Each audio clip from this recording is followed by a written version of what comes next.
Okay, who's going to do it? Oh, there we go. Somebody did it. So I don't have an opening question, but it seemed to me that the first chapter in this section, I mean, it was, beating up on Freud and Lacan, these two chapters. His main problem, it seemed to me, in the first chapter is he thinks Oedipus is too, that psychoanalysis is kind of reduced a lot of its analysis to Oedipus, and that they don't reject the idea of an Oedipus complex, but that they seem to think psychoanalysis has made too big a deal of Oedipus. And also they seem to think it does not account for what they discover in about the unconscious in clinical work. And then the second chapter seemed to be primarily, it seemed like there were two basic complaints. One was the way I would phrase it in Nietzsche's terms is they seem to think that Freud was still relying upon the shadows of God. Like they kept saying, well, why do we have to interpret it in terms of myth? And, Freud wanted to be an atheist, but then they kind of brought these sort of Christian values back in through the back door. And so now it becomes, like they've said earlier, to some degree, psychoanalysis becomes a spokesman for sort of bourgeois values. And then in the latter part of the second chapter, it seems like they were primarily complaining that psychoanalysis doesn't take into account enough the role of the socius, the role of social activity in its effect on the mind. So that was just, it's probably not comprehensive, but those were the basic themes that I seem to pick up. And I guess if I had a question, I don't know a whole lot about psychoanalysis, and I don't know much. I know only a little bit about Freud and basically nothing about Lacan except stuff that Hunter has shot at me, like a small, what's the BB size called in a shotgun? Bird shot. Huh? That's a type of. It's not caliber. Isn't it the bird shot? It's like bird shot's a little tiny stuff. I'm talking about. You're shooting the really big stuff at me, like the shells, with the big BB size things that just rip your head off. So anyway, the only thing I know about Lacan is the stuff that Hunter throws at me.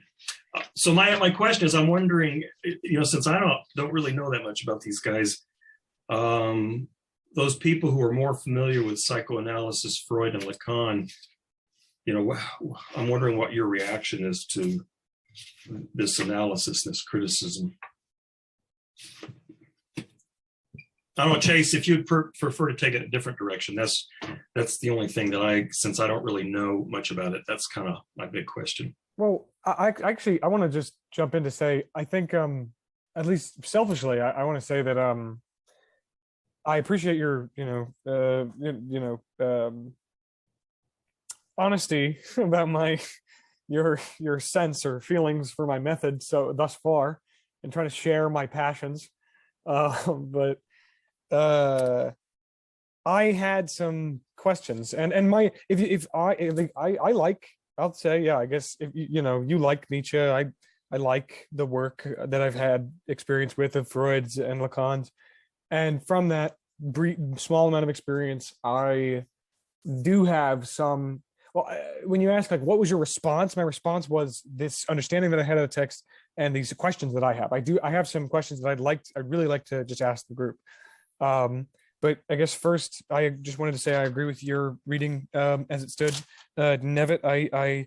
I like, what you said. I don't know if they would say that psychoanalysis really disregards the social, but I think they would say that it's like the Sokius or the group I don't know, the group fantasy, or like I think a big problem that they have with psychoanalysis is the sustaining of the individual ego or whatever. When it says like there is no individual fantasy, for example, which like I don't think that totally, I don't think that goes against what Lacan talks about at all. You know what I mean? Like one of his most basic lines, like one of his most basic one-liners is the dream is the dream of the other, desire is the desire of the other, the unconscious is the discourse of the other. He literally says the unconscious is the discourse of the other, locating it in this other scene, this social, in a way, symbolic dimension. But so moving on, just so I'm with you there, but that part I'm actually I'm a little interested in if anybody has anything to say about that. But the first real question I ran into was, or the thing I thought was kind of weird. I think it was around page 55 in the text. In the Imperialism of Oedipus, this first section, they say, okay, they make some basic points. Our criticism of Oedipus is not just personal, it's structural and symbolic, which I was really worried about. In these last couple of chapters, I kept thinking, that's a funny line, Chase. But that's a gotcha. But I kept thinking that their conception of Oedipus was just bizarrely personal and individual and subjective, you know what I mean? And then I think they kind of cleared the air at the beginning of this section. I really like this section, by the way. I just want to say I really like these two chapters. I thought they were great, but I had some serious questions. And so they said, it's not just personal, but it's structural and symbolic. They really try to confront the structural symbolic thing. And then they keep making super overt references to Lacan by saying things like the unconscious is the impossible real, you know, and as the impossible real, it operates in this machinic sort of way, you know, trying to use Lacan's terminology and his logic to kind of ground, or at least make a point about the observations they're making. But then they said something kind of interesting, and they said the unconscious is a productive factory in the mind, right? Or this is something about roughly what they said on page 50. They didn't say in the mind, but they said, yeah, the unconscious ceases to be what it is, a factory, a workshop. So they call the unconscious a factory or a workshop. This is just my first basic thing that I thought was weird. They said the unconscious ceases to be what it is, a factory or workshop, to become a theater, a scene and its staging, and not even an avant-garde theater, such as existed in Freud's day, and then a name, but the classical theater, excuse me, the classical order of representation. The psychoanalyst becomes a director for a private theater, rather than the engineer or mechanic who sets up units of production and grapples with collected agents of production and anti-production. And I guess my basic, coming from some readings on Lacan that deal with this theatricality, the term I've seen, I don't know what it's translated from in French at all, or what it would be, but theatricality, I see this as saying like, that's not I guess what I see the point of this being, I think, right, is the staging of it as a theater or whatever. That's a decent way to get a sense as to a part of what's happening in a way, but like, it's a private theater. There are many limitations that you're placing on your approach when you disregard this sort of ultimate kind of every end productivity thing, this workshopness, this character of being like a factory where it's just producing in so many different ways from so many different partial objects and with so many partial objects and grappling with so many different forms and figures of production and anti-production, the collective agents in this assemblage of things of production and anti-production. But like, so the theatricality, I suppose, kind of for them, it limits the perspective that's available, I suppose. But I was there with them, I guess, you know what I mean? but then I read on the next section, the very next chapter, they say, they talk about expression, the expression of the unconscious. Oh, the expressive. Okay.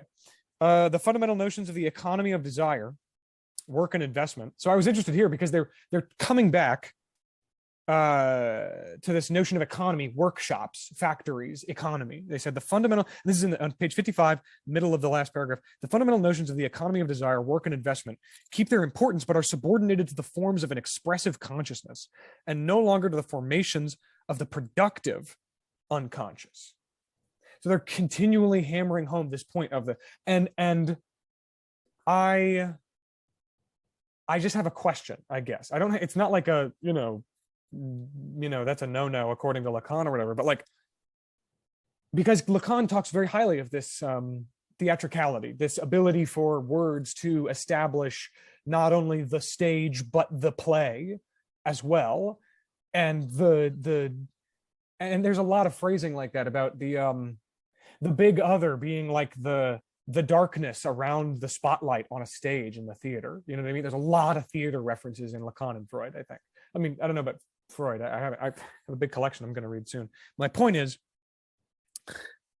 the one thing that I think is weird to me is this expressive thing, this expressive and this theatrical thing, because in the reading that I've done, this is small, but there's this general resistance in Lacan against the notion of representation and expression.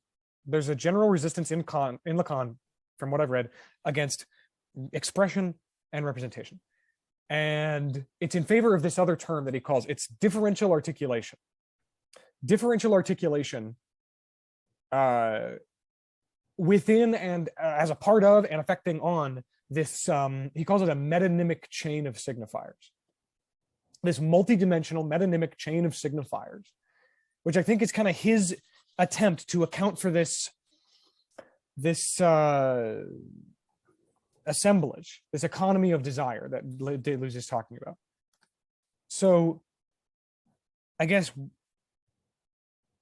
but then I know that they're not like, they don't, I don't know if they mean that. I don't know if they mean that kind of simple expressive consciousness. So I guess, yeah, that's my basic question is in what way is the analyst supposed to be a mechanic in a way that doesn't gel with the idea of being a director in the enunciation and enunciate, like the subject of enunciation and enunciating and the enunciated, kind of doing this analysis and self-analysis, participating in the discourse d'analyse or whatever, or d'analyste. This, because that to me, I get that. I mean, it seems like, yeah, there are limits, but the limits are not, they don't seem like, okay, here's what I want to say. It doesn't seem like those limits are arbitrary. It seems like those limits are attempts at coping with things they're noticing about, like the very capacity to analyze in an analyzing an analyst setting, you know what I mean?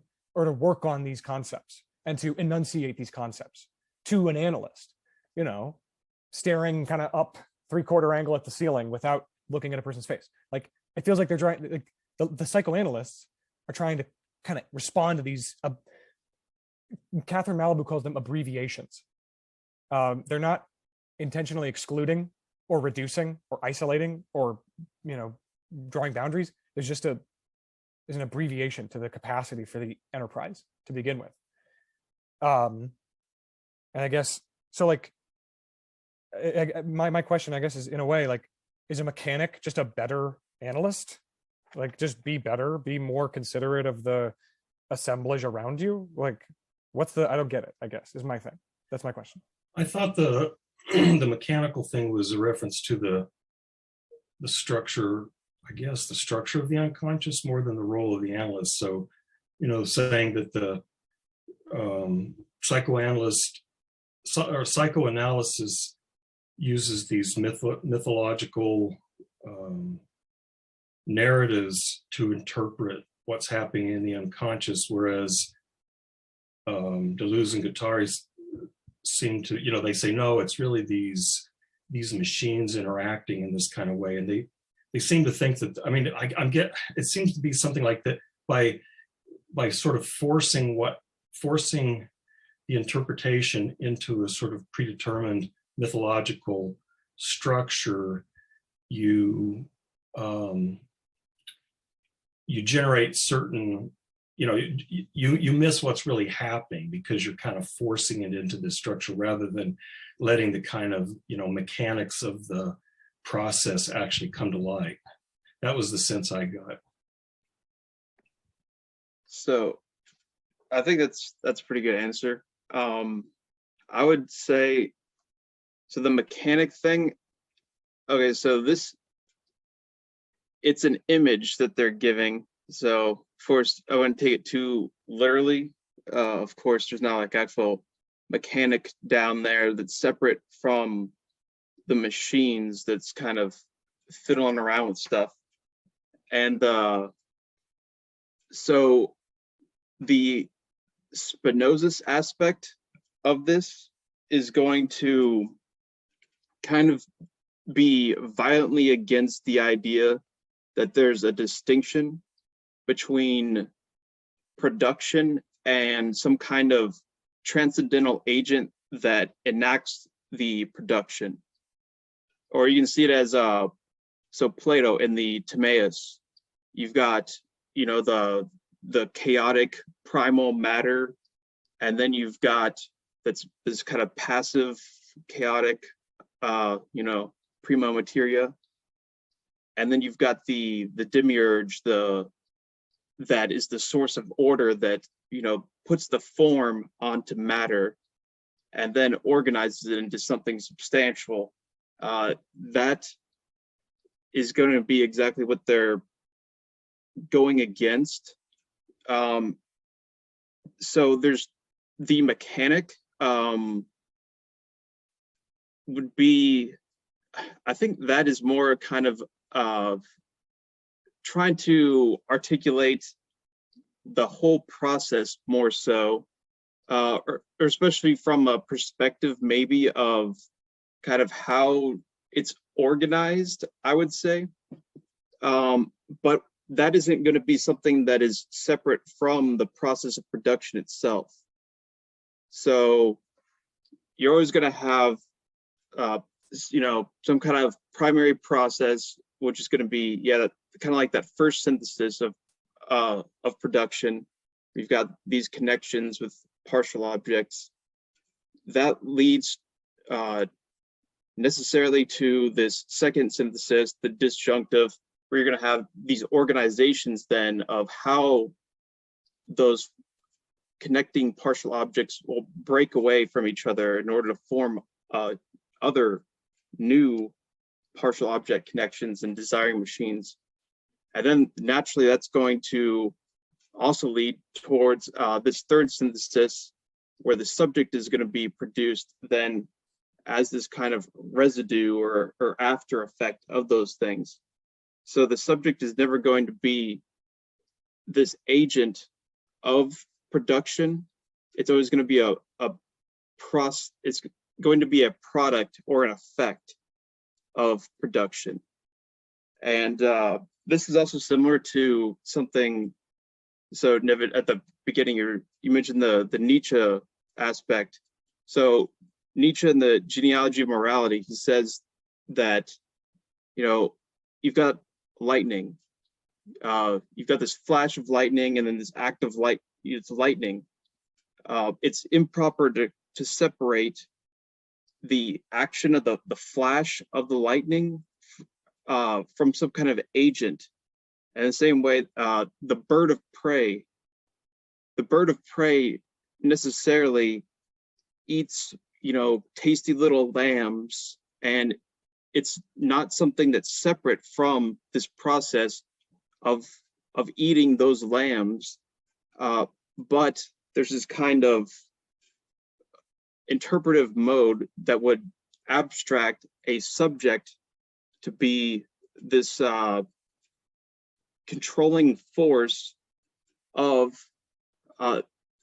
deciding, like some kind of conscious ego, should I eat the lambs or not? This bird of prey it is because it eats the lambs.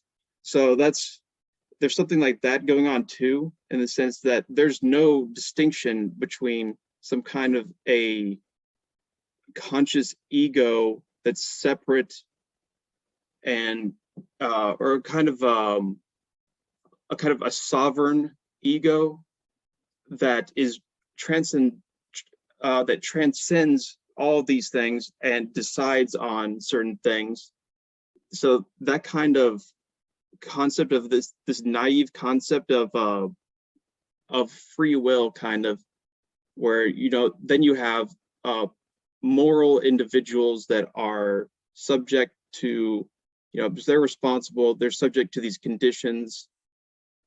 You know, Nietzsche has his whole critique of that, and Deleuze takes a lot from that, and also from specifically from the aspect of that's a critique of this notion of the individual and consciousness as something taking up some kind of occupation that it really does not. So I think that is an important part of it, and also kind of why the idea of a mechanic, I think, needs to be taken as a, I mean, that's, you know, so they don't like metaphors, but they still use them. They use metaphors. And this is, I think this is one of them, it's a mechanic. Where I think the emphasis there is just on, it's about machines. It's not about persons. So the machine is something that's kind of in between. It's not an organism. It's not a person. But at the same time, they don't like mechanism. And there's a difference between, I don't want to get too much in this, but mechanism and machines. So somewhat this is because, okay, I don't think we've mentioned Bergson almost hardly at all, but so we read Bergson, that was a while ago, wasn't it? 2 years ago? Wow. Yeah. And so Bergson, he had very much a critique of this kind of mechanistic viewpoint. And I think Deleuze, he's able to kind of keep that with by having, yeah, this critique of mechanism, but that's distinguished from machines, which are not something that's, you know, predictable in this kind of calculable, deterministic way.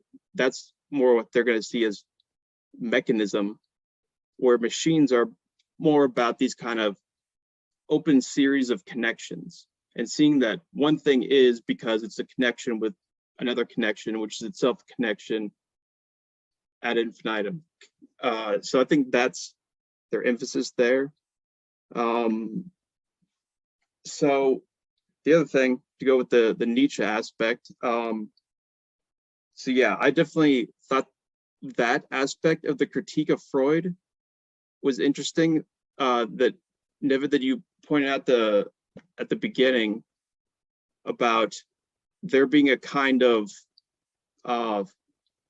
somewhat subtly hidden kind of religious element, and religious in the sense of a kind of moralistic element, the kind that Nietzsche would want to critique, that is something that is still evident in Freud. So I think this also kind of relates back to some of the things that Hunter was asking about. Okay, so another aspect of kind of what they're trying to critique here, I think this can be understood from, so Indifference of Repetition, so Deleuze talks about, you know, it's kind of like a Kantian kind of form where he's talking about the transcendental as distinct from the empirical. So the transcendental in Kant would be, those are the conditions of possibility that help determine what the empirical actually is, how the empirical can actually be or appear as it is. That's how. So he keeps that. But one of the important thing I think here in this case would be that he says that it's not it's an illegitimate process to trace from the empirical and to project that into the transcendental. So this would be taking something from the empirical realm, from kind of matters of fact as they are, and then saying, no, this is transcendental, or you can say it in a some more simplified manner. You know, this is taking stuff as it is right now and saying that, oh, it's eternal, it's necessary. So this is going to be a common theme, I think, not like here, but throughout all of Deleuze's works, really. So here, I think that it takes the form of Freud is taking a lot of these aspects of the empirical and throwing them into the transcendental, which is the unconscious. So the whole idea, okay, like the contractual relationship between a psychoanalyst and a patient, you know, that's something that's contingent to a certain, you know, social mode of production. So that's obviously not going to be a transcendental kind of form. So something like that. And also the whole aspect of, so really the big one though is families, nuclear families. This is going to be the form that is really what Deleuze and Guattari are going to say, that is this form that is empirical, that's the result of historical circumstances, and that is being illegitimately thrown into the unconscious as this kind of eternal primary form. That's the really, I think that's the substantial critique right there.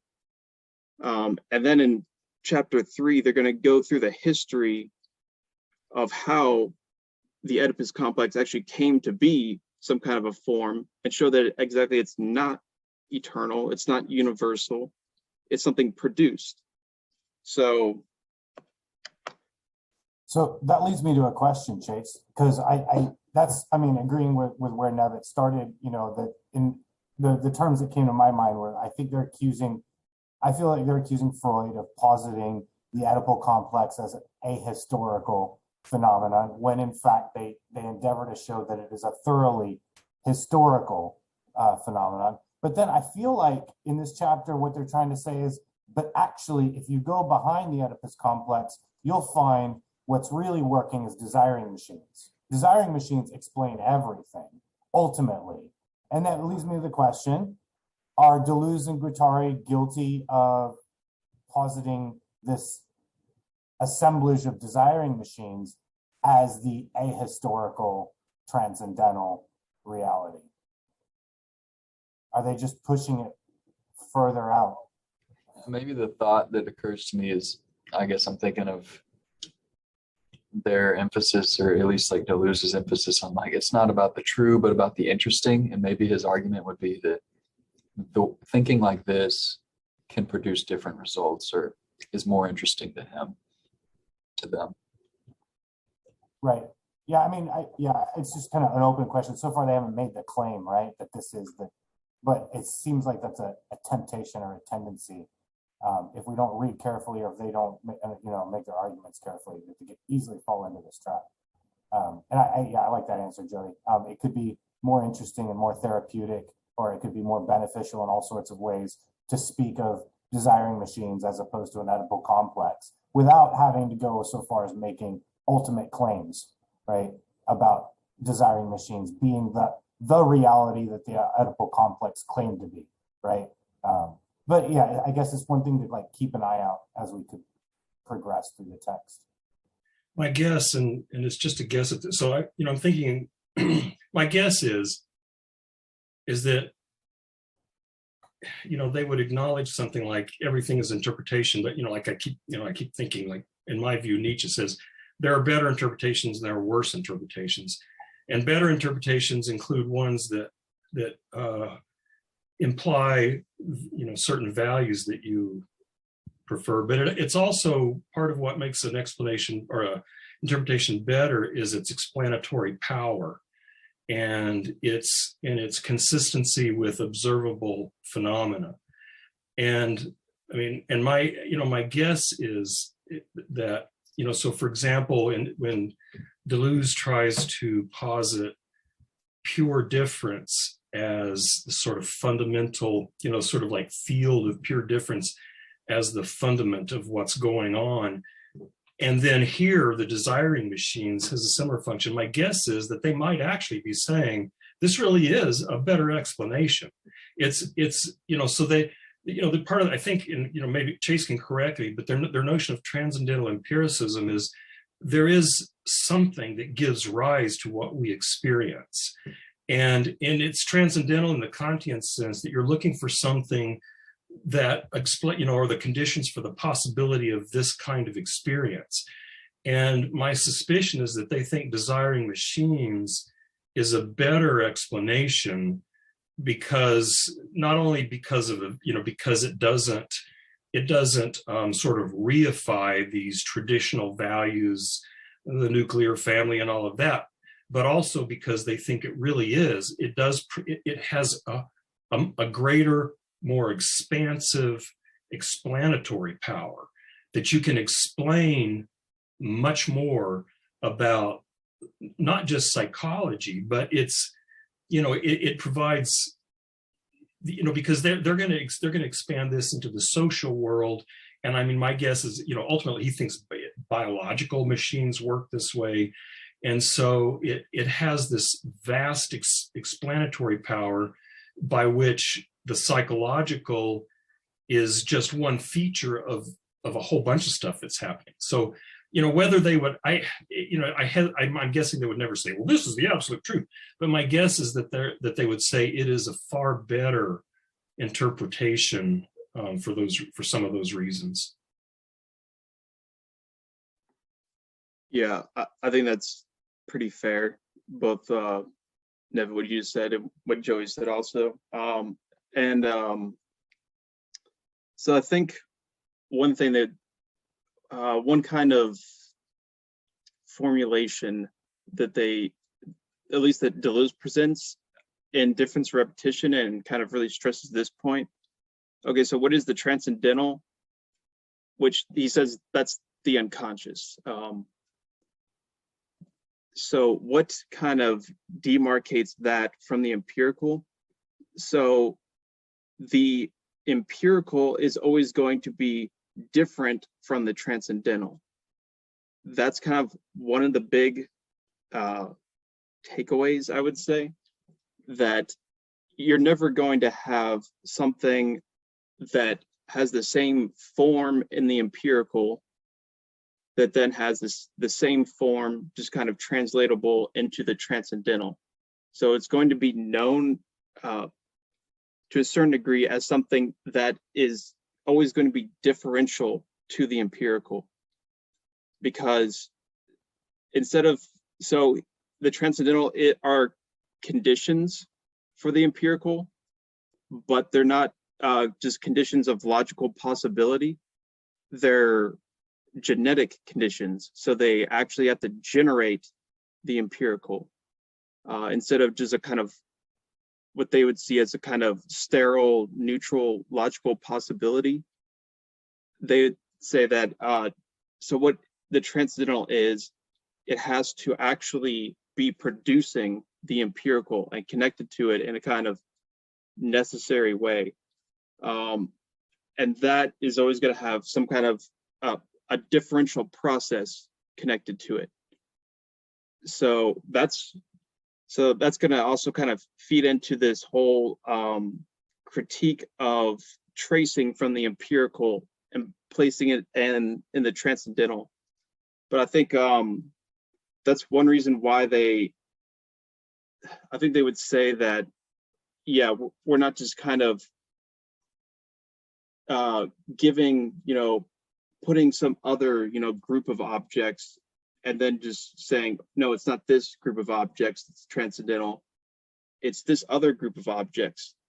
So but they are trying to definitely present something that it's not gonna I think cater to any kind of an idea of an absolute truth in the sense. Who would be a good example of that? I don't even know who even says. I guess Kant kind of does.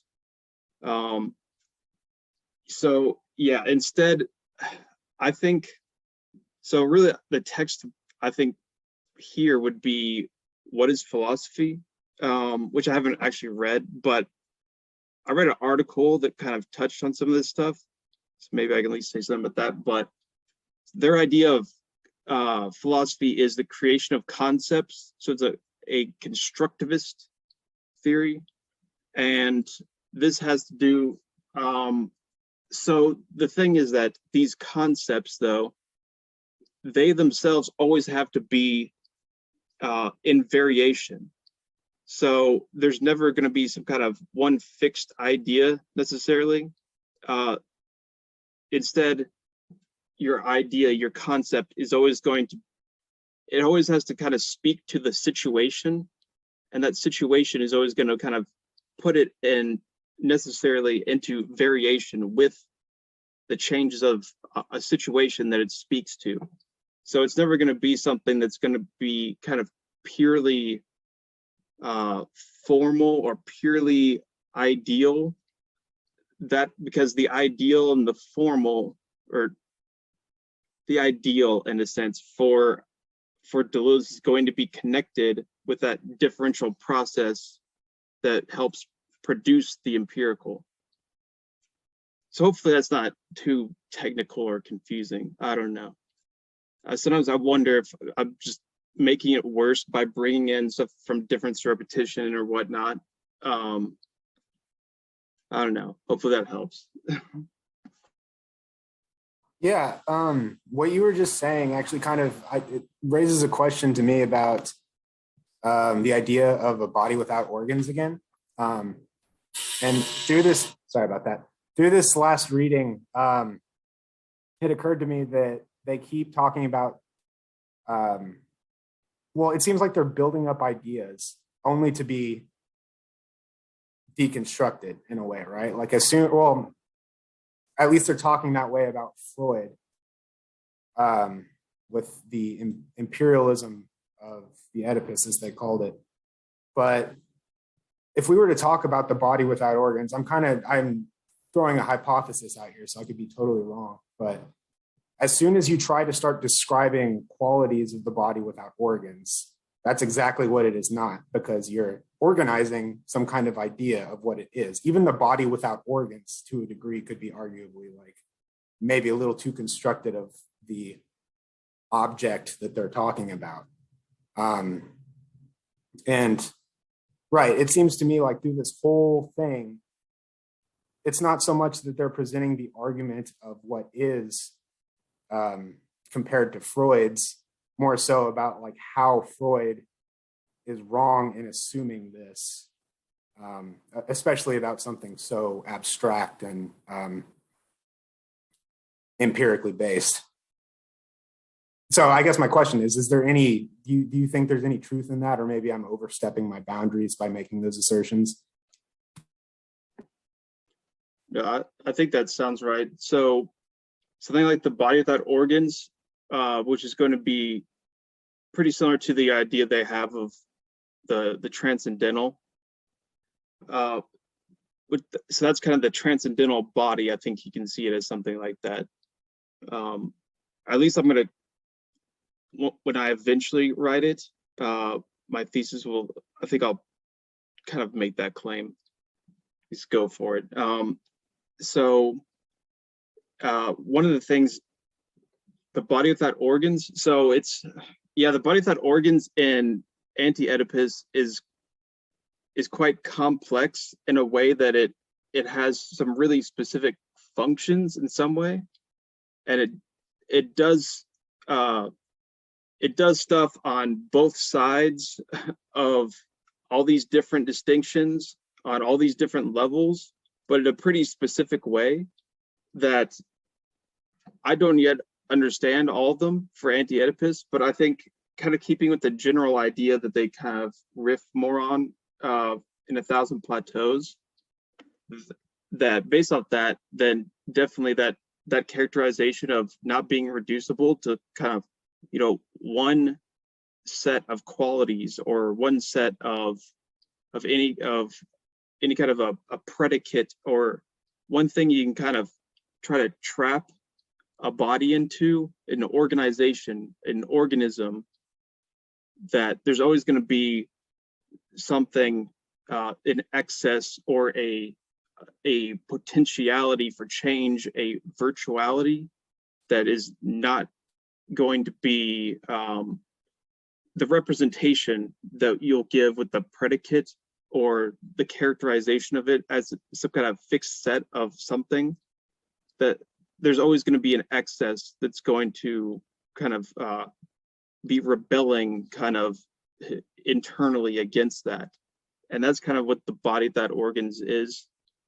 Although, like I said, in this book, I think it's a lot more complex. They really kind of simplify the concept to a certain degree in 1,000 Plateaus, which is, I think, is helpful. But I think, yeah, we still have yet to really see what a body can do, as Spinoza said,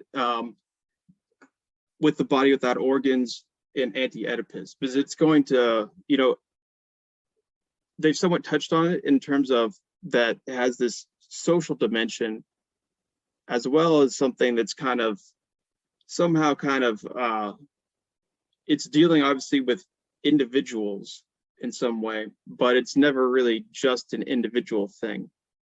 And that's going to get into the socius and whatnot, because the socius is the body without organs, but in a particular mode,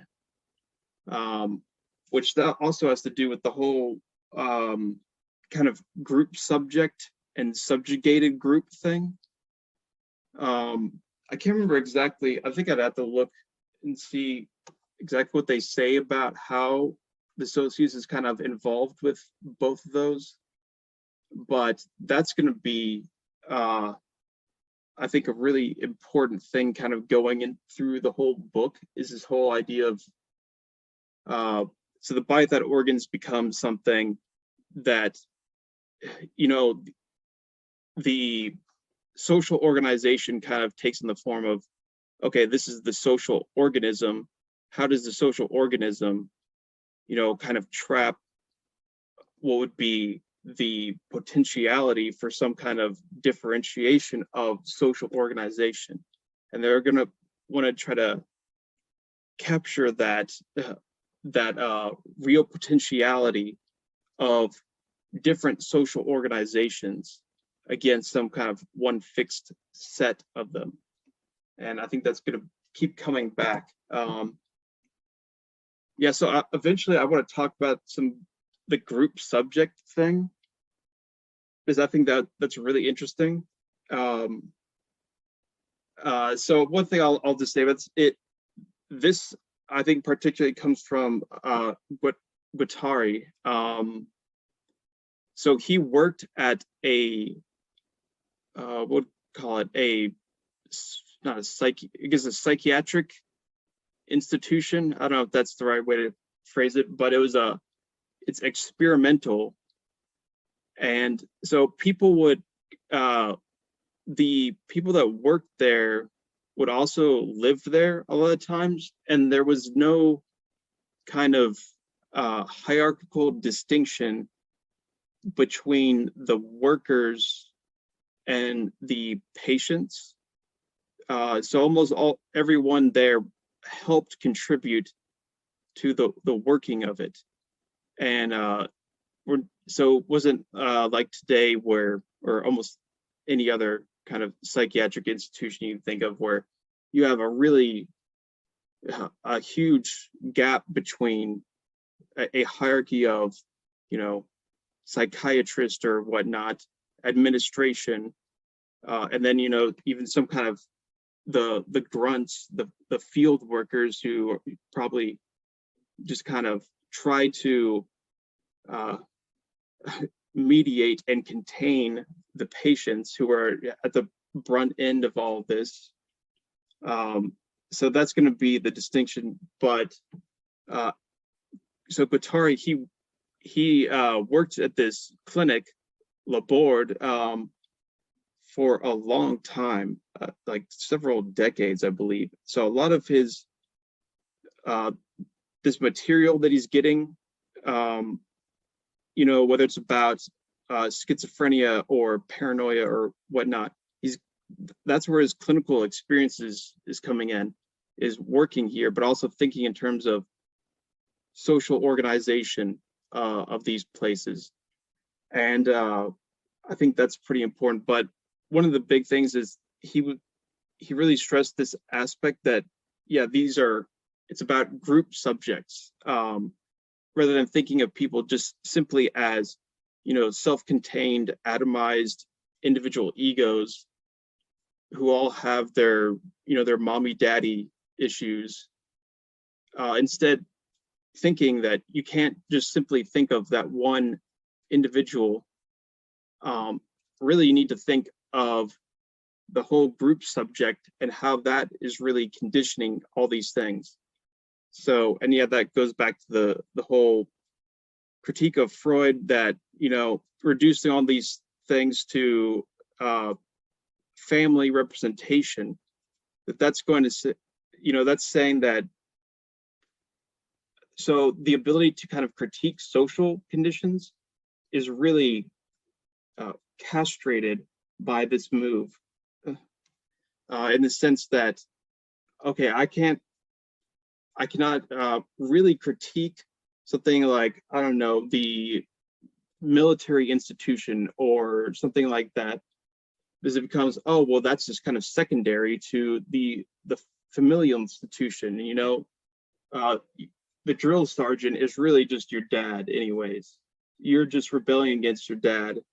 You should really kind of just go along with that, instead of you're activating your Oedipus complex by, you know, kind of going against, having this kind of rebellion against your substitute father. So I think being able to say, you know, no, like there's the family, yeah, there's social, but it's not a matter of reducing one just to the other. And I think that's one of the big things, is Freud kind of prohibits thinking of the social in terms of the social. And so the social becomes this process of translation into the family. And yeah, I think that's one of the major points that they're making in this book.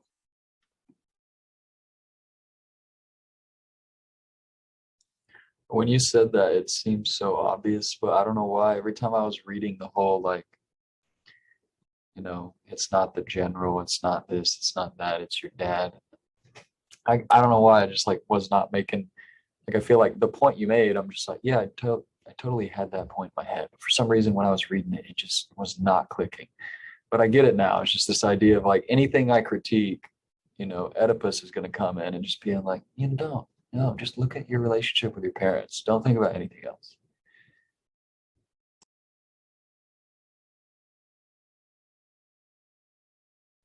And they don't, there's a few places where they, I mean, a commentary said this, but I think they say it too explicitly, that they don't deny the existence of the Oedipus complex, but they they don't think it's a universal, like use the word Catholic in the sense of, or maybe they were making a play on words there, Catholic in the religious sense, and maybe also Catholic in the sense of that just means universal, but it's not a sort of a pun there, but it's not this universal and interpretive thing. But I guess what they would, again, I can't remember if they said this explicitly, they would explain the Oedipus complex and in terms of something they think is more fundamental, which I would guess would be desiring machines.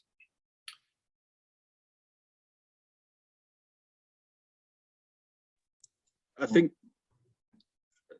so one thing really quick, I would say probably what I think is the part of that reference with the Catholic thing is the Trinity aspect in particular. The, you know, mommy, daddy, me, Oedipal triangulation, but also the way Lacan has his, you know, as his trinity of registers, the real, imaginary, symbolic, and uses kind of what is it, the, I don't know how to say it, Borromean knot.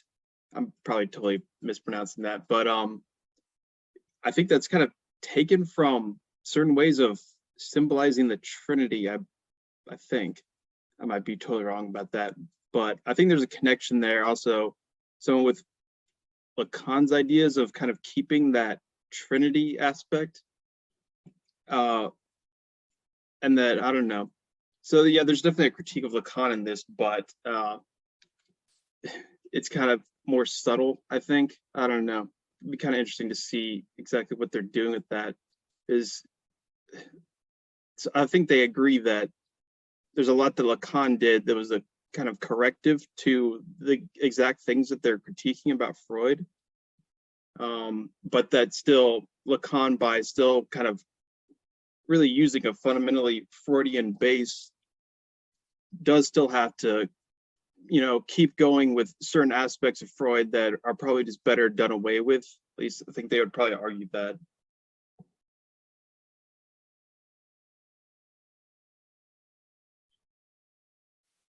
I'm sorry, Joey, I like cut you off at the beginning. I'm curious though what you're gonna say.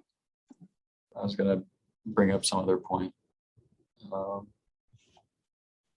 don't know how important it is.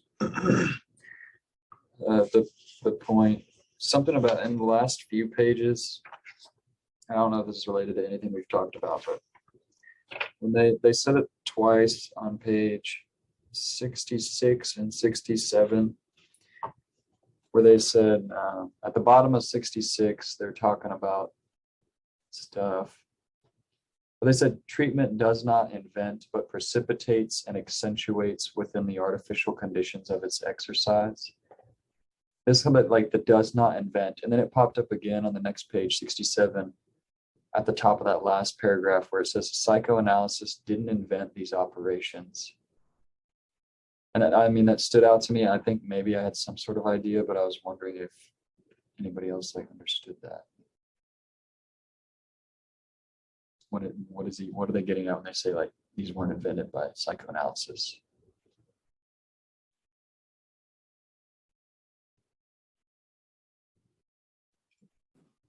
I mean, just when you say that, it sounds like it wasn't invented by psychoanalysis means that they were already there, right? That's just an implication I'm making based off of what you just said. And another thing based on their argument with Freud is saying, you know, he discovered certain things, but the things he discovered, he didn't invent, which implies that there's a lot more to it than just what he is reducing it to. Yeah, I think you can understand that in the sense that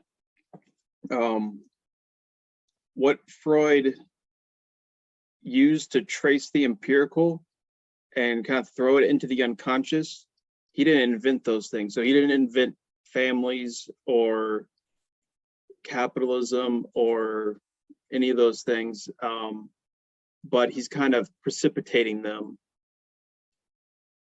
in a rather ironically unconscious manner, maybe pre-conscious, I don't know. So I think that somewhat is mainly what they're getting at. Although I think there's something more specific tied in with that, in the sense that they're going to talk about eventually really specifically what it is. I think that psychoanalysis is precipitating and accentuating within the artificial conditions of its exercise transference. I'm just reading from the text. I think they're going to give more specific determinations of that later in this chapter.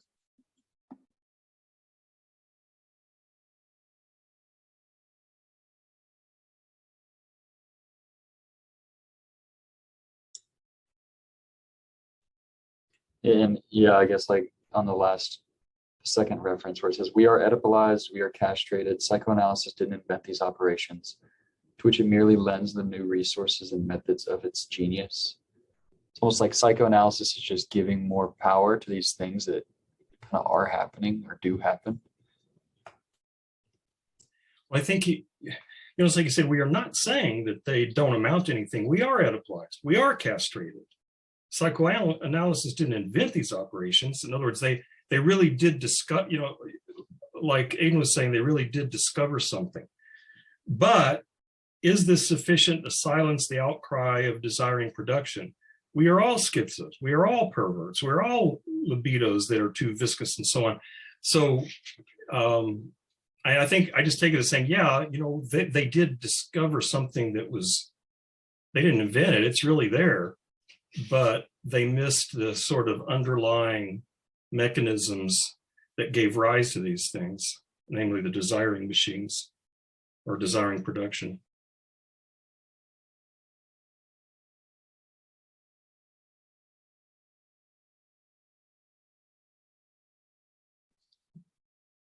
One thing I think it was kind of interesting that we just said reminded me of is how they acknowledge that kind of towards the beginning of when Freud first kind of, really discovers all this, the productive aspect of the unconscious, or even just the unconscious in general. Not that he was the first person to come up with this idea or whatnot, but that he was definitely very much a genuine innovator in discovering how the unconscious works.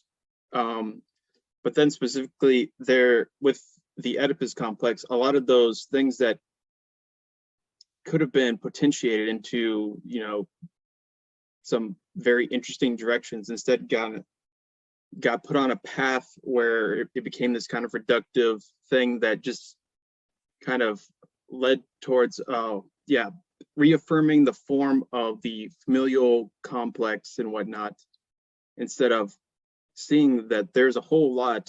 I think I kind of wonder exactly, maybe more specific cases of what they're referring to. Like what did Freud exactly was he looking at that showed, these kind of these regions of the unconscious that were not evident before? I think maybe it has something to do with I can't remember. I remember reading this. I think it was in Foucault or something, but the idea that, okay, before people that were, insane or mad or whatnot, so there's different periods according to Foucault, but just for a while they're considered to have some kind of wisdom or some kind of aspect of, they're connected with the divine in some way, or, the divine madness. Plato talks about that. But then for a while, when you have, kind of enlightenment rationality, the discourse of madness becomes, complete nonsense.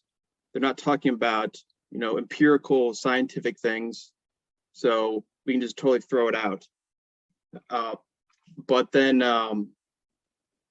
Freud comes in there and says, no, actually these, a lot of this material is actually meaningful in some sense. So something like, I don't know, some kind of sexual perversions or something like that, those are meaningful and aren't just something like, I don't know, translated into, some other kind of meta language. Say, okay, like probably enlightened Victorian Christianity would say something like, okay, or Christianity today in some facets of it would say, this is just demonic influence or something like that. Instead, Freud was willing to kind of take it seriously on another level, and then kind of discovered that there's actually something more meaningful there that's not simply reduced to, you know, a kind of oversimplistic simplification, like this is the influence of demons or something like that. So I think it's maybe something like that they would say that's also what we should go back to kind of rediscover that kind of productive region of kind of really taking on the phenomena itself, instead of having these kind of interpretive grids for everything. I don't know. So Chase pointed me to this, The Ego and the Id by Freud. And I've got an excerpt from the book. And this is just like, why would you, I don't know if this was, here's a real simple example of how the evidence of the unconscious, Freud believed it came up in the course of therapy. So, because that's all, I don't know much about Freud. I'm like, where does this, where do they come up with this notion? And, and so Chase has explained some of that. But here's a really simple case. This is late Freud. So that's what they tell me in the introduction to this. So this is fairly late in his career. And he's talking about the nature of the ego. And he says, from this ego proceed repressions too, by means of which it is sought to exclude certain trends in the mind, not merely from consciousness, but also from other forms of effectiveness and activity. In analysis, these trends which have been shut out stand in opposition to the ego.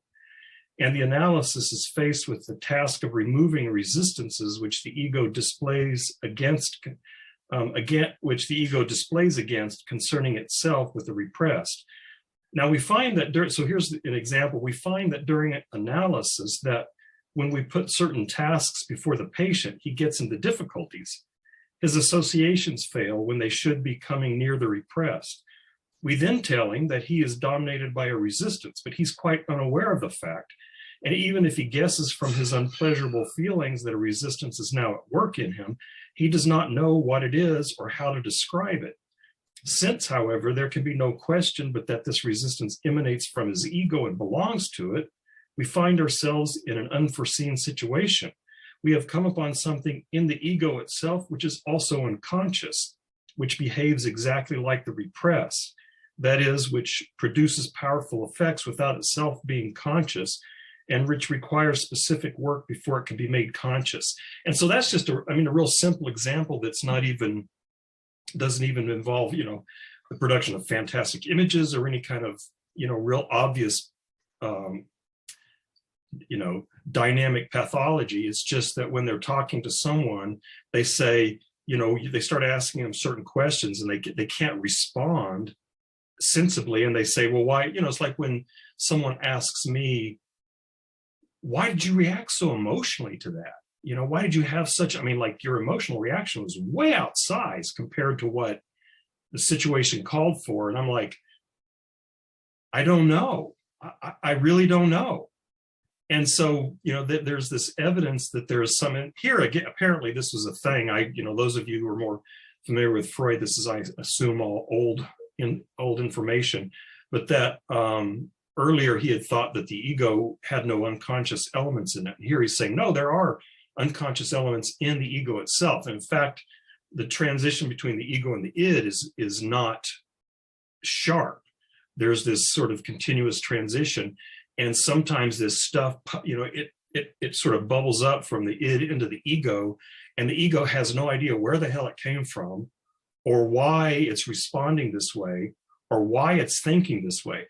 And so I just thought, not knowing much about Freud, it was helpful to see how in a simple clinical situation, he would say, the analyst would say, well, apparently there's something here that this person is grappling with, and they can feel, they have this unpleasurable feeling, but they don't know where it's coming from or why they're having it.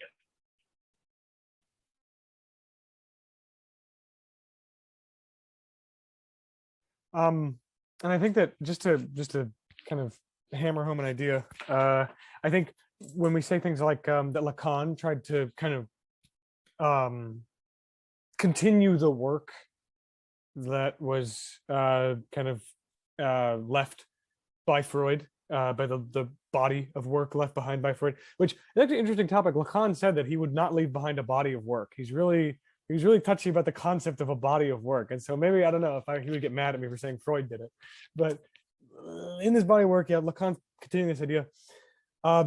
These forces that Freud is kind of palpating, in this, that was in the ego and the id, right? These elements of the id or of the unconscious that are present in the ego. I'm glad you're reading. So it's cool stuff, right? But I think that Lacan, the way that maybe he tries to extend that or continue that, which is why I think he's a little tougher for Deleuze and Guattari to like respond to. It takes a little bit more like, maybe but partial objects, maybe. But like Freud really was focused in a lot of ways, at least explicitly, on the ego. And this can be seen and is seen by a lot of people as sort of a centering of his philosophy around, or not his philosophy because he's an analyst, but a centering of his analysis on the ego, which we would say, some who might say is inappropriate. Lacan, I think, in his sort of linguistic dislocation, that's what Samuel Weber, or Weber, he's an American guy, but he lived in Germany and wrote in German. So I say Weber, but his name is Weber. This kind of Samuel Weber is a Lacanian who writes about that. He wrote wrote a lot about this move by Lacan to kind of take Freud and analyze it through this sort of linguistic, symbolic, structural lens. That was kind of the big move. I don't want to say forward, but the next move that Lacan saw as kind of imminent or bubbling up in this stuff left behind by Freud. This excrement left behind by Freud has some sort of nugget in it that seems valuable, and it's these hints of insight into linguistic analysis or structural linguistics and things like that. But so those things you said, Nevitt, these things that seem so kind of dark and mysterious and weird, that the ego does not have answers for, but that are present and have effects. I think Lacan takes it like kind of in a way one step further. If I could just speak kind of casually, he takes it one step further by saying like the entirety of the unconscious is the discourse of the other. It takes place elsewhere. It's like Freud is saying like, okay, to compare the two, just in a bit, and this is not a real rigorous example that actually holds for all of their writing. Just in this brief example, the difference basically in some analyses between Freud and Lacan is that Freud is saying like the ego is affected by unconscious effects. Oh my God, what? And Lacan is like, that's all there is, dude. Like, think about it. He's like, okay, hear me out here. What if that's all there is this kind of determined, this hollowness of the subject, which is why, people would say Freud kind of focuses on the ego, but Lacan really makes an effort to break away from this solid singular ego. And in fact, that's why Lacan was a big, not enemy, he was an enemy. He was kind of the political enemy of the International Psychoanalytic Association.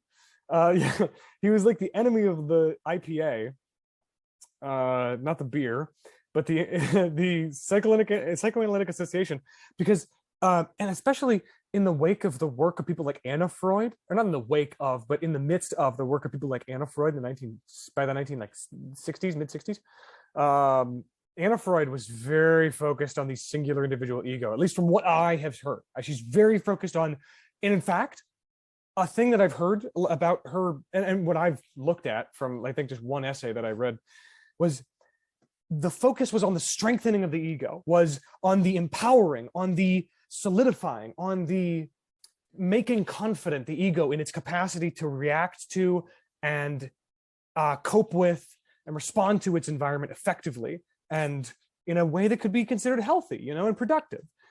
And Lacan, it seems, at least from the work of people like Samuel Weber, would say, like, he would not know, like, strengthening the ego is it's sort of a pleasant idea. It's pleasurable, I guess. You'd be pleasured for a little bit, but it's not going to lead into the productive places that you think it might go. And the point of analysis should not be geared towards strengthening this narcissistic, imaginary, self-preservation oriented ego. That's how I think Lacan would characterize that ego, is in the realm of self-preservation, of imagination. It's in the imaginary. The ego is in the imaginary, or it takes place in the space of the imaginary. And it's this individual solid substance. But I think he tries to kind of dislocate it. You know, I wouldn't say that he goes, because I think Deleuze is like kind of putting it into this like chain. Deleuze is putting, not even a chain, a rhizome, this assemblage, this sort of like Melanie Klein. Yeah. So, okay. Yeah. And Melanie Klein focusing on ego, which, yeah, there's some, I've been reading some criticism of her. But it seems like Lacan and Deleuze are both kind of against this individual ego thing. But it seems like Deleuze is trying to really spread it out all over the place. Oh my God, I gotta get caught up on my Klein reading. Apparently that sucks, but he's trying to spread it out all over the place. Lacan is just trying to say, like, no matter where you look for it, it's always going to be over there, like not here. There's some weird magic trick constantly going on with the subject, where the subject is just this like after effect, this result, this byproduct of this the movement of signifiers. That's what he would say. I think that the subject, whatever we can call a subject, would be like the byproduct of this movement of signifiers. But I think Deleuze is trying to like just spread it all over the place into this assemblage where no machine is disconnected from other machines, and this idea that we are kind of fundamentally disconnected is kind of missing this productive aspect of a lot of these affectations or mechanisms. I think, but yeah, that's, I don't know if I'm off. Tell me, you know. So I think Deleuze and Guattari, they would definitely agree with Lacan that the subject is this kind of after effect, and not, you know, like I was saying earlier, the agent of production. So I think they definitely agree with that. And then also, there's a lot of agreement, I believe, with even to a certain degree, kind of, I think what Lacan talks about is the symbolic, and, you know, these chains of signifying chains. Except I'm not totally sure exactly what the difference is. Although I'd say, at least in terms of an emphasis, so I think we talked about this someone, was it last time? I can't remember. But Deleuze and Guattari, they're always going to be de-emphasizing kind of the more restrictive idea of that these can be linguistic, and they're going to want to instead see them as connecting things on a lot more, I don't know, general level, but it's going to be much. I think they still think, you know, a kind of structuralist idea would be too constraining to the unconscious, that it's more, you know, these partial objects, you know, in a lot of ways, they're not reducible to any kind of like a one object, really, a global object or an empirical object. They're always going to be taking just these, you know, elementary kind of aspects of things, and that's going to be something that is going to be cannot be reduced to, I don't know, kind of structural linguistics, or, you know, any kind of really a fixed structure. Even the kind, you know, Levi-Strauss talked about in Anthropology. So he believed that the way that societies were structured in terms of rules for, say, who could marry who, how is to be done, that followed also this structure of a language, and then there's a correspondence between the structure of a language in a society and the structure of the actual society. And I believe that this could be a kind of a very certain determinate science that we would eventually just figure out all the rules of society, or even for social organization, and then we could just kind of apply them anywhere and just kind of plug in variables. So I think that's kind of what they want to take an aspect of this. I think Deleuze and Guattari, but they want to much more, in a certain sense, expand it, but also kind of fundamentally put it into motion, and a kind of openness to be mutated, I think. And one thing that's kind of interesting is that so the idea that the unconscious is structured like a language, they don't totally disagree with that. They just think that, in a way, you have to think of language in a way that's just much more expansive. So I think they'd say maybe like semiotic, maybe. At least, okay, so I've been reading some of this. This is Guattari's kind of solo work, and he specifically mentions in here that Lacan's, one of he has many of these kind of one-liners, doesn't he? The unconscious is structured like a language. He says that basically that is, it's correct, more so, probably not the right word, but he says that that doesn't mean that it's exclusively some kind of, like a representational linguistic kind of thing. And there's potential basically in this statement. So he still seems to agree with that aspect. And I think, yeah, I'm not, so I guess I haven't given my caveat that I don't really know Lacan that well at all. Most of the stuff is kind of secondary that I know. So I wish I knew more, because it's obviously there's so much dialogue going on here with Lacan, as well as obviously with Freud. But it's one thing I think that's just so interesting about the way that this works, and I think this is true of Deleuze in general.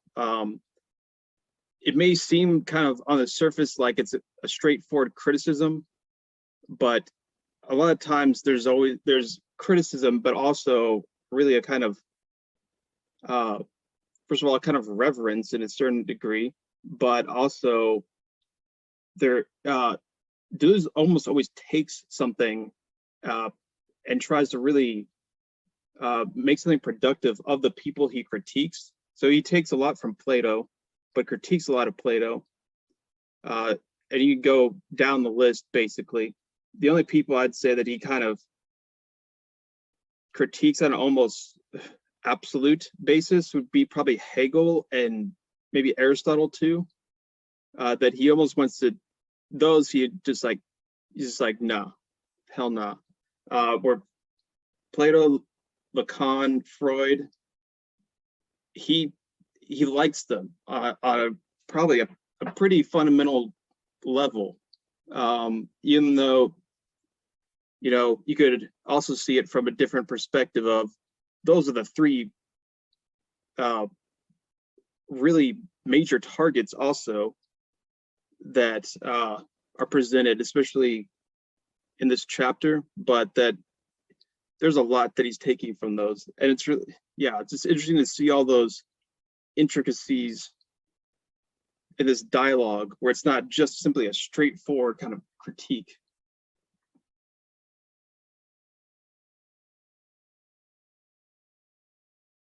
This is just a senseless comment, but I think it's interesting that he doesn't like Hegel and Aristotle, when, like, I guess he's probably disappointed by Hegel. He probably was disappointed because, like, Hegel in his college thesis, in trying to graduate when he was I think 6 years old or something. He was trying to get his doctorate, and part of his thing was he had to debate. He had to do a series 10 debates over certain topics with propositions of his that he believed in against the faculty of the university, all in Latin. And one of the very first ones that he proposed, because the student gets to propose the point they want to defend. He said, the realm of non-contradiction is falsehood, and the realm of contradiction is truth. And Aristotle was wrong. Just completely, that's it. And he's like, let's do it. He went for it like right out of the gate. And I just find that's like, you know, maybe it's mythologized at this point by people who like Hegel, you know, but like, yeah, it's like this beginning point in this quest of his to kind of stick it to Aristotelian ontology. So it's interesting that Deleuze doesn't like either, when Hegel was really, but maybe Deleuze was like, oh, this guy doesn't like Aristotle, let's try. And then it was just this big, like, whoopee cushion. It was just a total letdown. You know, he read Hegel and was like, what is this? This is not what I was, you know, maybe I thought it was gonna be something cool, but yeah. Yeah, I think, so the Deleuze Hegel kind of, that relation is pretty complex. I think one thing that's to be understood about it is I think a lot of what he's reacting against with Hegel almost has more to do with a kind of culture that he was embedded in France, where it was about a certain reception of Hegel. So it's almost like he's critiquing more Hegelianism in a kind of contingent form as it appeared in, you know, 20th century France, I guess some other places too. I think he's critiquing that in a lot of ways, more so than Hegel himself, although he would definitely say, I think he actually specifically says that the problem isn't with Hegelianism, it's Hegel. I think he actually says that, so maybe I'm totally wrong, but I don't know.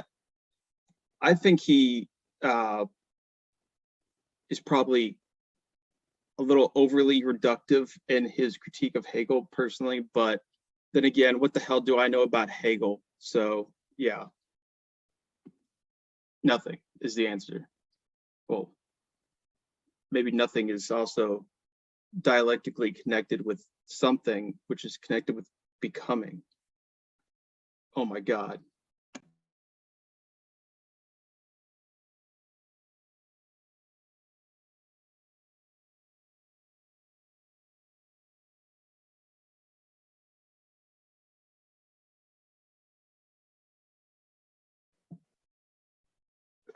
Okay, so I guess I left you all on a cliffhanger there. Okay, yeah. So Keenan, one thing that I see here is, okay, yeah, that D and G are possibly, you know, like more Hegelian than they seem. Yeah, some people are a lot of people, not a lot of people, but I've definitely seen some arguments for that. And I think there's maybe some basis of that there's the aspect of Deleuze that is kind of Hegelian that he obviously will not necessarily, you know, present as such. Yeah, there's some resources I could point out, but it's kind of an interesting thing to look at. There's people even that try to really basically synthesize these two. And I don't know, a Hegel Deleuze synthesis, it's pretty wacky, but you know, that's I mean, Deleuze is pretty wacky, Hegel's pretty wacky, so why not? I say go for it.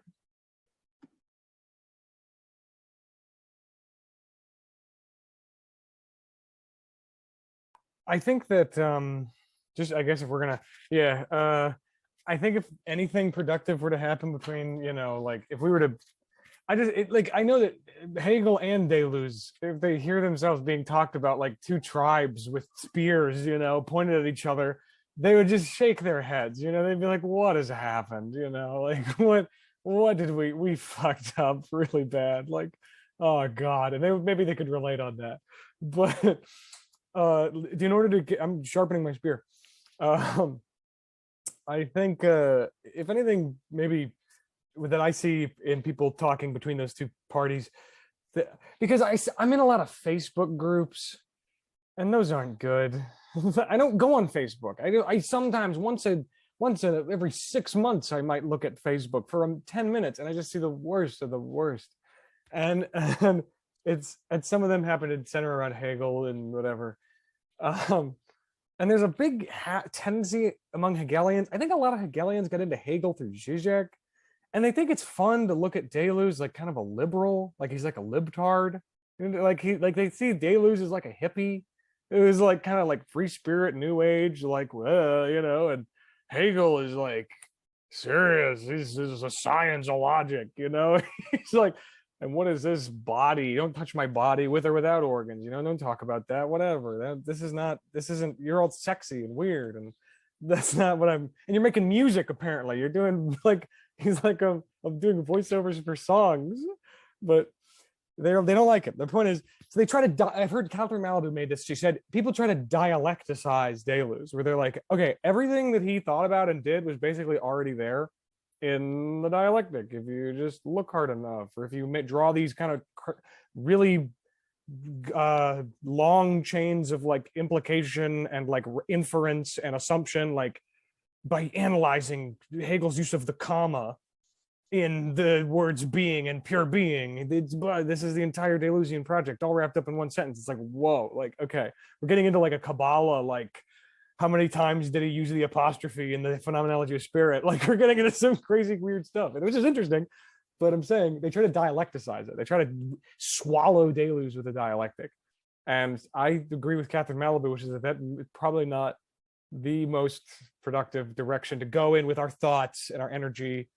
And perhaps we can take Deleuze kind of at his level, on his word, and accept the areas where his criticisms hold, or at least what they point us to and what are interesting about those criticisms, like his criticisms of dialectics being that they can't begin, like that there's no beginning to dialectics. That was a big criticism of his, of dialectics. Rebecca Comey and Frank Ruda really try to answer that question, that criticism, in their book, The Dash. They really try to start at the beginning of dialectics to try and like answer as to why it's so weird. But that's because Deleuze shot this hole through the Hegelian sort of cultural sphere. Like there's problems, there's big, you know, and he criticized the very notion of Hegel asserting himself as the author, the teacher, and whatever, you know, the professor at the lectern.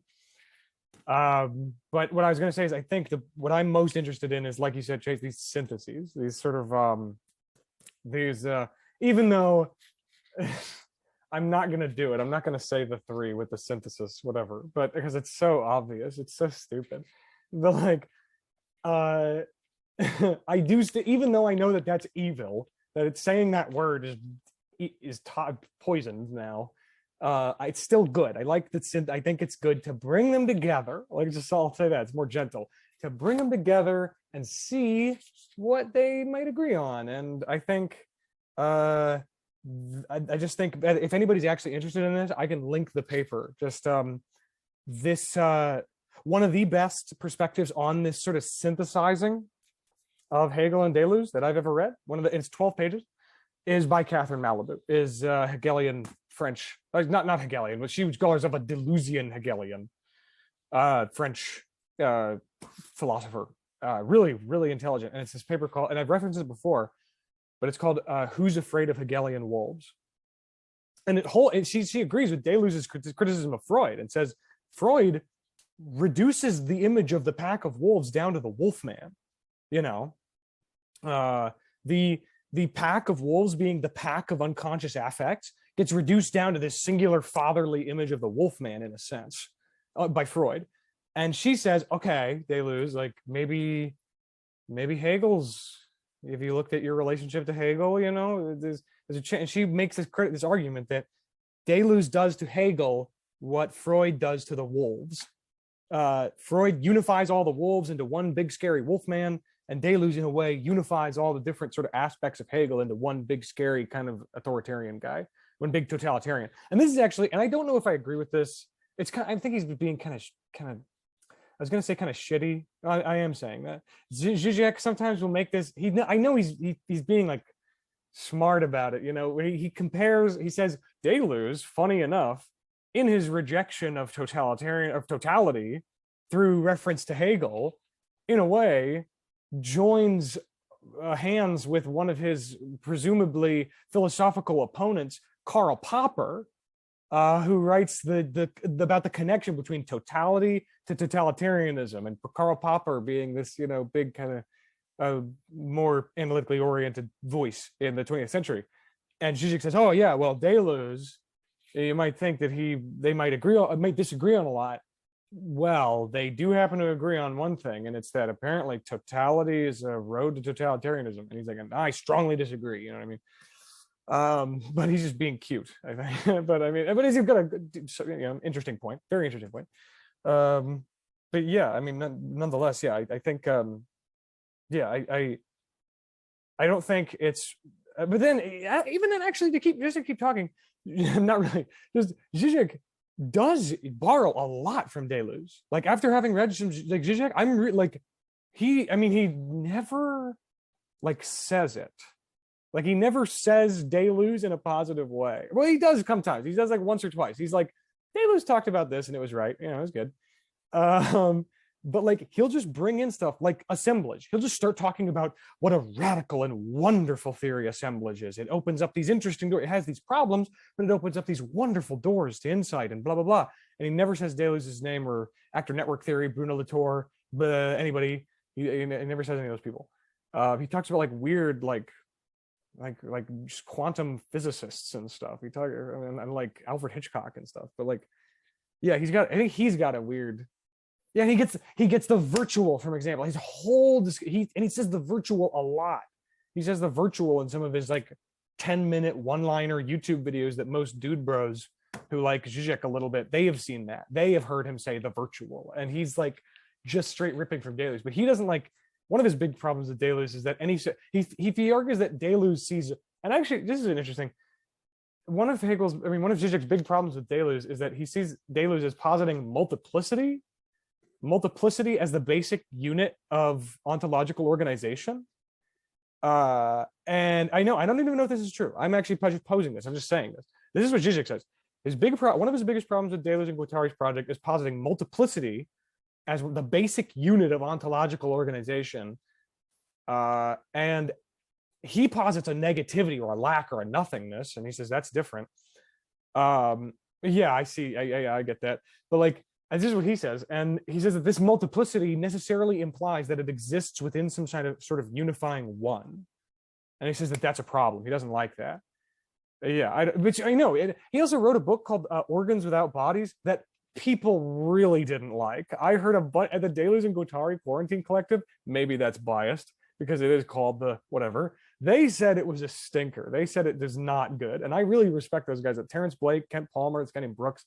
They all were like, yeah, I read that. That was weird. That was not his best. But maybe, I don't know. So I think it's open to saying that maybe some of the neo-Hegelians, I mean, the ones who don't talk about Deleuze or talk about him very favorably are, generally agreeable. Mladen Dolar, like Zupančič, blah, blah, blah, whatever. Catherine Malibu. But Zizek has always had this axe to grind, I think. Yeah, like slaying his father. He's trying to kill his dad or something. I don't know. It's weird. Yeah, I've heard the Organs Without Bodies is not very good as a critique of Deleuze. And I can't remember. There's what's his name? I forgot his name, but a famous Deleuze scholar said that he couldn't tell from reading that book whether Zizek had actually read Deleuze or not. And so basically the book is just about Hegel. It's not even about Deleuze. I think that's obviously an exaggeration, but that seems to be kind of what some people were saying about it, was that he never really gets into Deleuze much at all. And he seems to kind of just take Badiou's interpretation of Deleuze, which is the whole saying that Deleuze really is he's a philosopher of the one, capital O, and this is totalitarian, which is hence his Badiou. He has some kind of an essay about the fascism of the potato, which is quite. I mean, it's just a hilarious name. Because I think it's also like it's not a joke. They're like a fascist potato, which I don't know how you can write that and not have it be a joke, but I don't know. Badiou had some kind of weird neurotic fixation on Deleuze, like where you had some kind of antagonistic personal hatred of him in some way, but it was, yeah, I'm not sure what's going on there. I don't know. So, I mean, where's Freud when you need him? That would have been an interesting analysis, but yeah, Hunter, I like a lot of what you said there. I feel like I could talk about Deleuze and Hegel and whatnot for a long time, but I don't know if, I'm not sure if everyone is on the same page. Yeah. Thing about Badiou and Deleuze, I've only read one thing by Badiou, which was like that when he wrote a bunch of like obituaries for all the philosophers, and Deleuze was on that, which is like, it's kind of funny, like half these people he's like singing their praise of, he was like super beefing with when they were alive, like Deleuze, and beefed with Lyotard and all these people, and then like calling them like the, you know, great philosophers who no modern philosopher can compare to and stuff. Thought it was funny.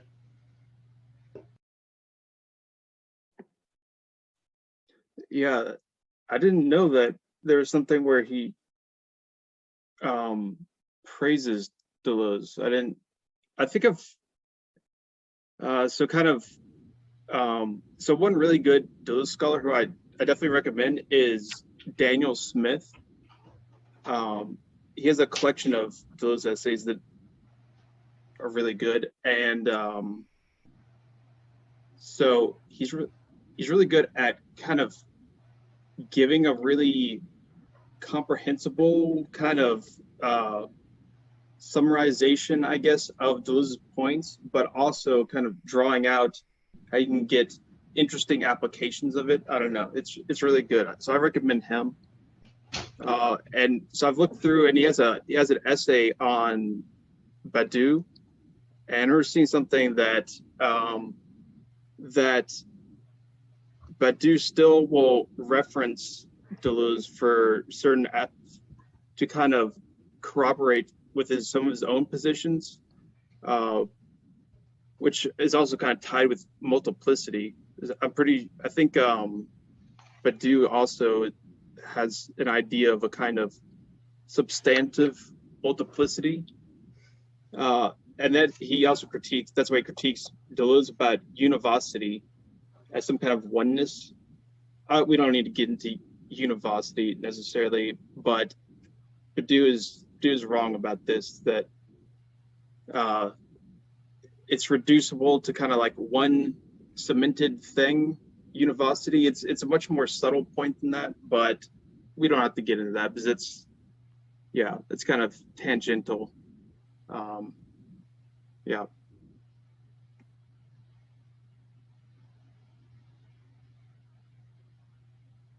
I have maybe a question / it seemed important.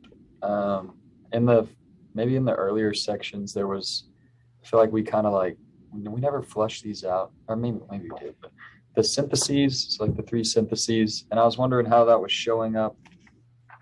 I think it shows up several times in this section, but about how psychoanalysis is some sort of like the excluded third, the exclusive disjunctive series, as opposed to it seems like they're encouraging this like inclusive disjunctive synthesis.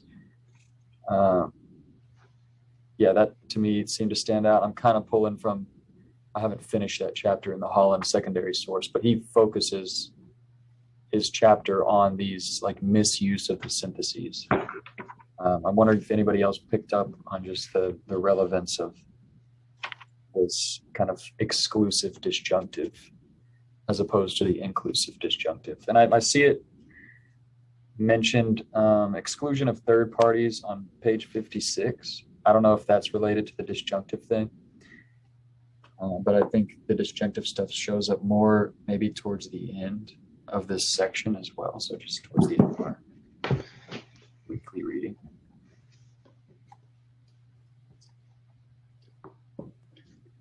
Yeah, so in the later in this chapter,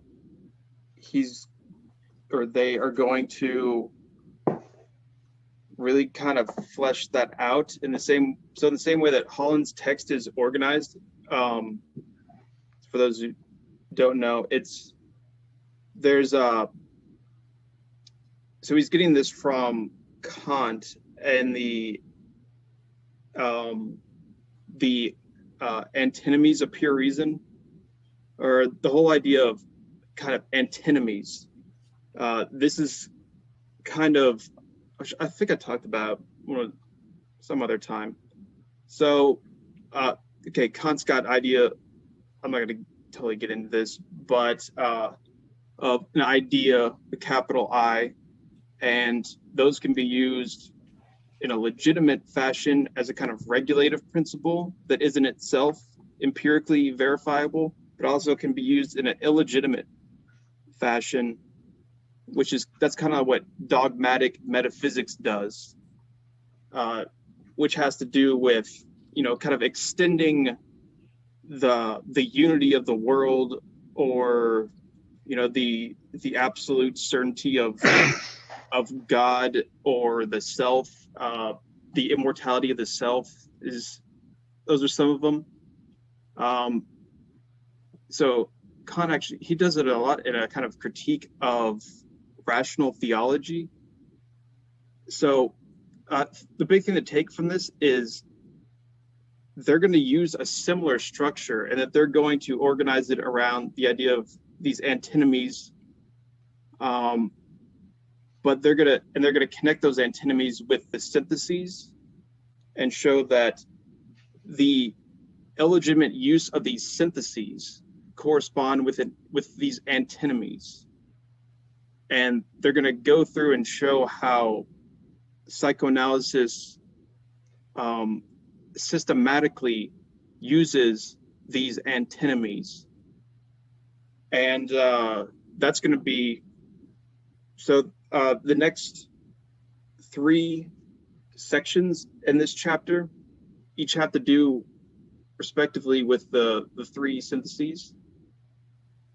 And that's where they're going to go and show, that there's some kind of illegitimate transcendent criteria being used for these syntheses. So, and yeah, one of them is for the disjunctive synthesis, the use of it in an exclusive manner. That's going to be the illegitimate form of the disjunctive synthesis. And yeah, that's definitely what is pointed out in Freud. I think specifically with the text on, what is it called? A child is being beaten or something. Great title. Yeah. Is the way that Freud, I guess, kind of arranges it. He's pointing out that, yeah, it can be arranged in these series that don't communicate with each other, that are simply, you're either one thing or you're the other. The series of boys and girls, and that's kind of his structure of it. And you can't do both at the same time, or you can't have some kind of kind of complex series within the series communicating with them. So I think that's, yeah, I can't remember exactly what they're saying about Freud's text, but okay, I think one example that would be what they're contrasting that with the inclusive disjunction is to think of their concept of the rhizome. So I'm not going to totally get into exactly what that is, but some people are already kind of familiar with it. So that's why I say, if you're trying to think of what an inclusive disjunction is, think of the rhizome. And their best example of the rhizome that they give in Anti-Oedipus, so rhizome, that's from 1,000 Plateaus. they don't talk about it in Anti-Oedipus, but some of the examples they give of the rhizome in 1,000 Plateaus are here in Anti-Oedipus. And one of those examples is the relation of the orchid and the wasp. So that's an example of a kind of inclusive disjunction.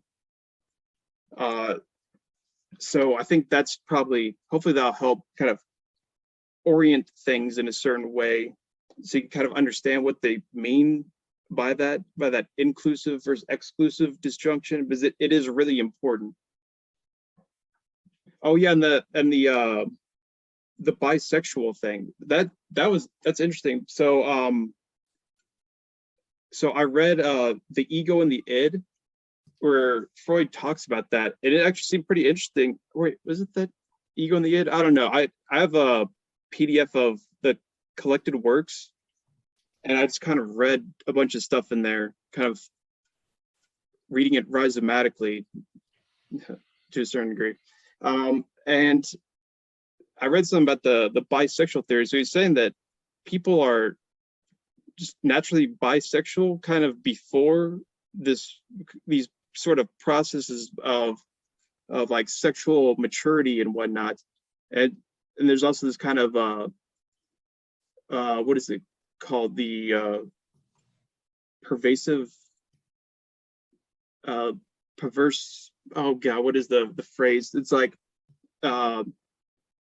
there's a kind of perversion that's like it's like a two P terms, I can't remember.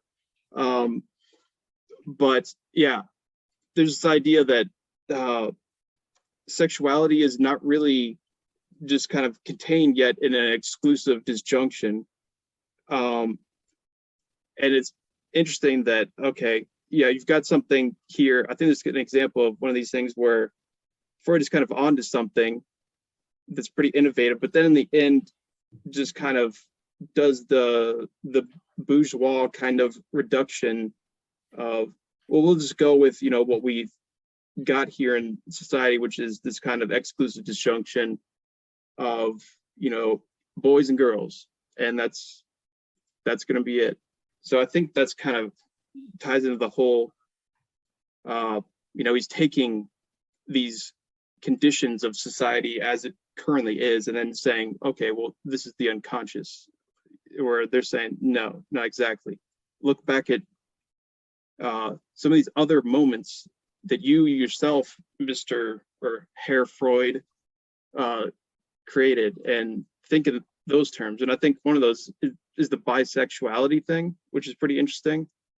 And I can't think of the stupid term. Let me look this up. I think I figured it out on Google in like 5 seconds. Well, Chase is doing that. I think they're using this inclusive and exclusive in like literally in the logical sense of the term. So, you know, like I wrote in the chat, when you have an, you know, just in logic, like in formal logic, when you have an inclusive or like A or B or C or D, the whole statement is true if any one or more is true. So like if A is true, the whole thing's true. If B is true, the whole thing's true. If A, B, and C are true, the whole thing's true. So if in an inclusive or, if any term is true or any combination of terms is true, the whole statement is true.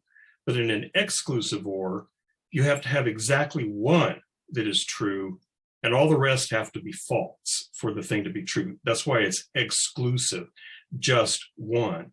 And so I think from what Chase is saying, it sounds like they're using it in that literally, and disjunction in logic is the or. You know, like disjunctive syllogism is just a bunch of things ordered together, and then you negate one of them. But and so I assume he's meaning it in that sense, that when they think that, you know, these symbols are connected through this inclusive disjunctive synthesis.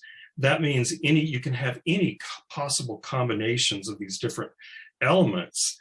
Whereas if it's exclusive, then if you've got one, you can't have the others. And so that's why, like, you know, if you have male and female, well, if you inclusively or those, you could have male, You could have female, you could have male and female. Whereas if it's exclusive, if you've got male, you can't have female. And if you've got female, you can't have male. Yeah, I think that's right. And I think it's important. So they're saying that's the logic of the unconscious. The unconscious operates in that manner. What is kind of coded and recorded on the body without organs, the surface of the body without organs, is done in that inclusive manner. It doesn't need to have some kind of exclusive series of things. So that's why they say, okay, when then the unconscious is presented in that exclusive manner, which is more something that's a kind of empirical way of doing a kind of disjunctive thinking, that's going to be that illegitimate use of it. But yeah, I think they are. That's definitely true in the sense that they're using that logical determination of it. Although to get somewhat, I guess, kind of picky about it, is so in logic, it would be about truth conditions. So that the inclusive disjunction, if both of the terms in it are true, then the disjunction itself is true. Where they're definitely thinking a lot more expansively than those kind of truth conditions. So that's the thing I would say. But yeah, the basic logic of it, of any two or any term within the disjunction works in any kind of way that it's determined, whether it's true, false, good, bad, whatever kind of characterization you can think of it. One term being one way isn't going to have some kind of a necessarily negative effect on the other. And I think that's kind of the big thing, is these can operate as heterogeneous terms while still affirming them as an operation of, so I say connection, although it's more kind of that's more like a specific type of synthesis, so it's as a relation. I think they're trying to think of relations in a way that it isn't just simply a kind of straightforward sort of causal empirical relation of, let's think of, like what Hume talked about, like of what is the term, basically two things kind of hitting each other, the billiard ball kind of model. Constant conjunction? No, it's starts with a T, and it has to do with like being like touching. God, my brain is blah today. I even got a lot of sleep, or relatively a lot of sleep, so I don't know what's wrong with me. But who cares really what the term is? Yeah. So 906. Huh. It's true. I've been reading too much Deleuze, and I've been reading too much in general. I think there's too many books, and there's still too many books left to read. And yeah, there's just too much of everything. I think we need kind of Schopenhauerian resignation. I think we need to just like quit life, all of us collectively together as a group subject. So basically, let's do like Heaven's Gate, but instead I guess we can call it a cult. I guess it'll be fun. We can do like a Bataille kind of thing, like a sacrificial sort of thing. Yeah, I don't know. Just following the logic to its conclusion. So yeah. I'm just joking, by the way, in case anybody's concerned.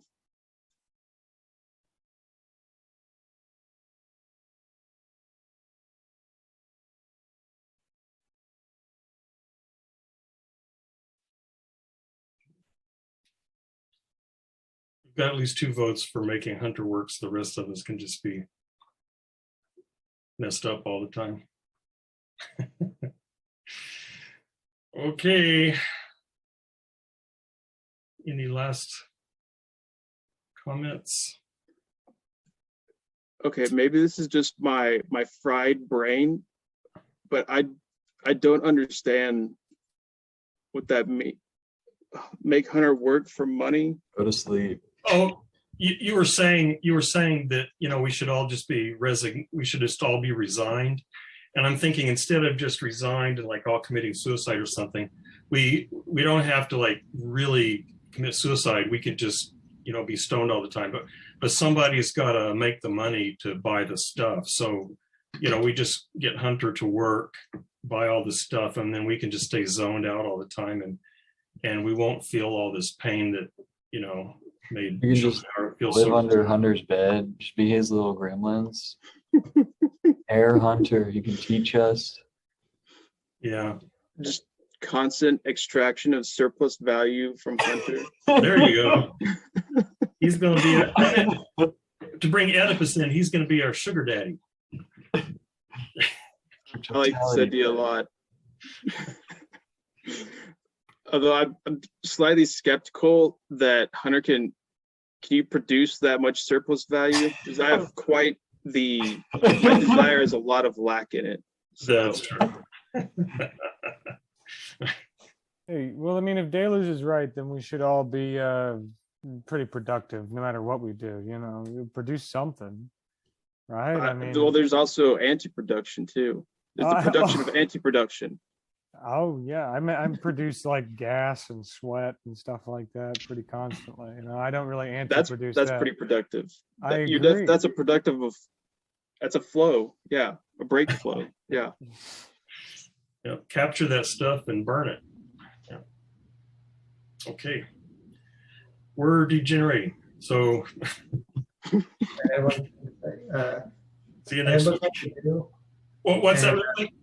I did look at Badu. Okay, his thing on Deleuze wasn't actually that positive. I was just reading. Well, it was sort of positive. It was like, I don't agree with his argument or his details, but, you know, he was a good theorist for being against political resignation. But I did think it was funny to leave it on as a.